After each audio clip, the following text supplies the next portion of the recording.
Here's a kind of different style response video.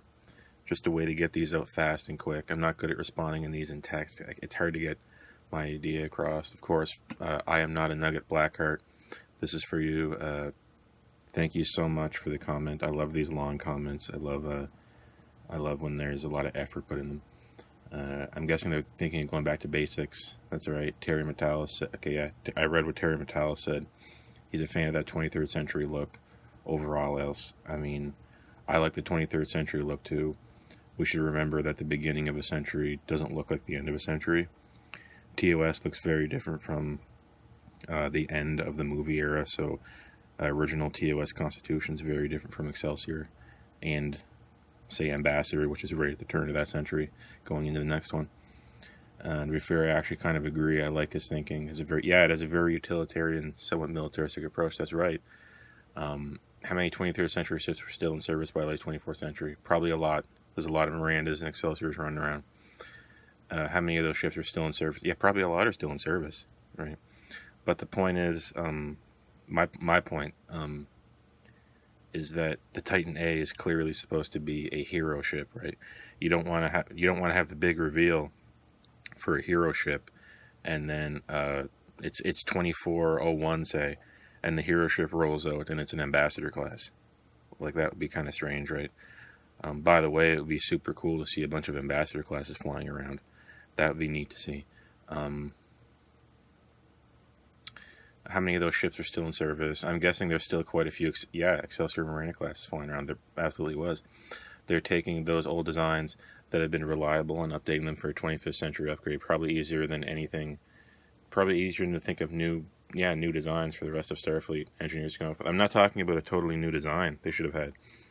Like, there's design and there's configuration, right? The Constitution class configuration that looks like this, right? This is still the same, essentially the same configuration as Sovereign class, right? It just looks different. It's just like how there used to be flip phones on Earth, right? And they were small and you flip them open and you go to town. And then they had like a phone that was just like a little square block, right? Like, what would they call it? An iPhone, right?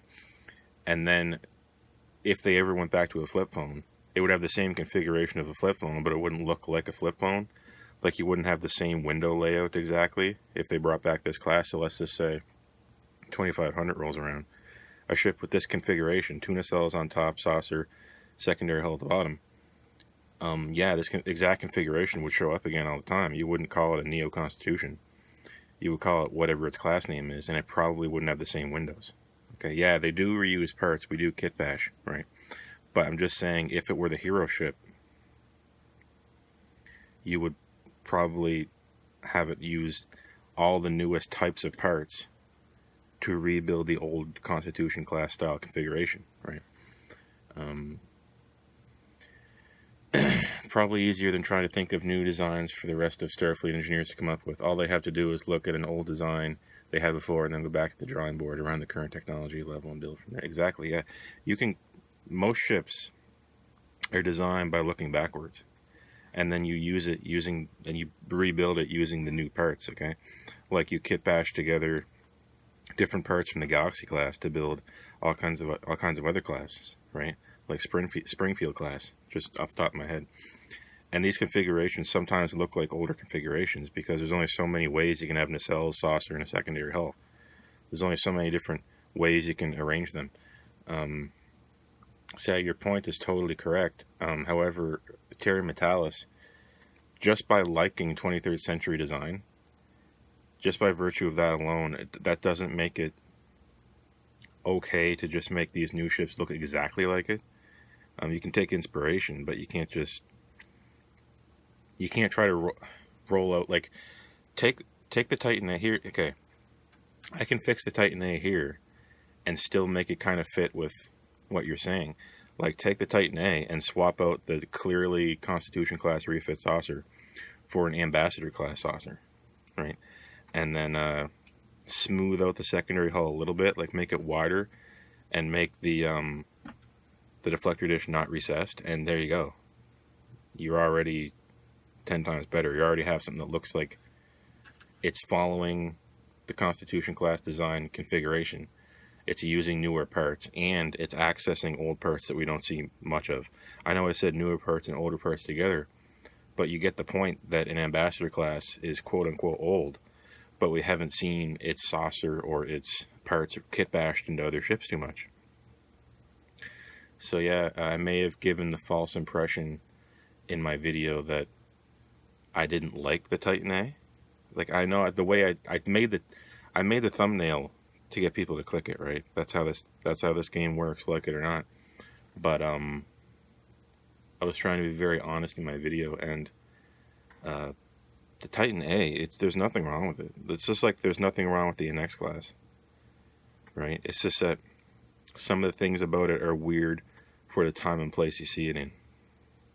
Okay.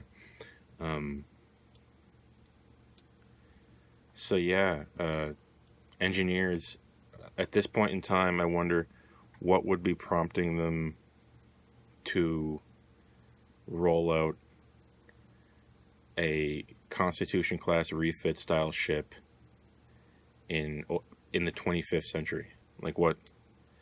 And calling it like a hero ship, like the Titan. Like, obviously, when a ship gets the A at the end, that's kind of an important thing.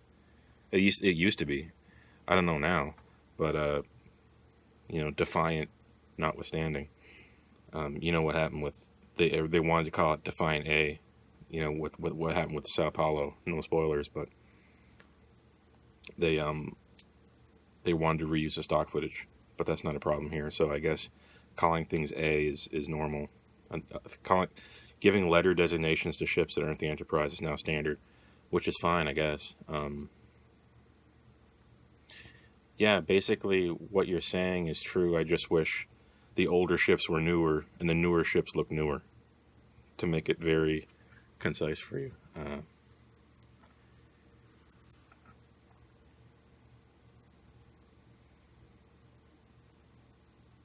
Yeah, we need to establish, I think it's time we establish a new design language for the 25th century, right? A new way that things look like. Take all the old parts and kind of like bring them into the new, like different window placements, different hull colorings, change up the shape a little bit with a few things. I think that's all. It was weird by the end of the 2300s seeing Miranda classes flying around. And we know why they did that. It's because they had it, right? They had Excelsiors and they had Mirandas. Why not use them? Yeah, maybe, I mean, at least for the hero ship, do something new. And we did see a refitted kind of Excelsior class flying around in lower decks that I liked. So more of that, new parts, old configuration, mix the old with the new.